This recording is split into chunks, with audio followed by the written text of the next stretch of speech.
داستان صلح و وحدت با خون دل نوشتیم، از خشت جسم و جانت کردی بنای ملت، در جان و دل گرفتی اسید دردی ملت، گشتی طبیب ملت کردی دوای ملت، در جان و دل گرفتی اسید دردی ملت، گشتی طبیب ملت کردی دوای ملت.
از بیرهی کشیدی تا آگهی وطن را،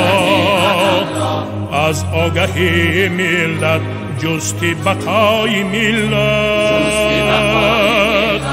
ای رهنمای اختر اندر سمای دوران، ای دل فدای ملت ای جان فدای ملت، ای رهنمای اختر اندر سمای دوران، ای دل فدای ملت ای جان فدای ملت.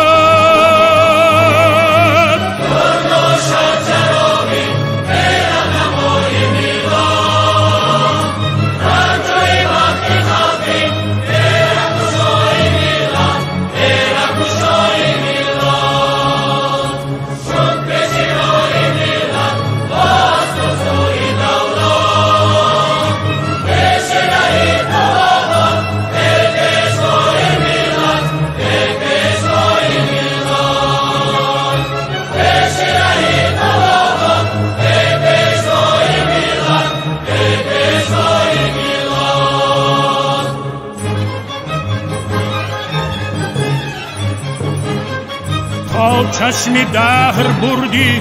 سیمای دل کشش را، تا منبری جهانی بردی صدای ملت، زین رو قرین مردم هستی چنان که اکنون، چون مردمت عزیزی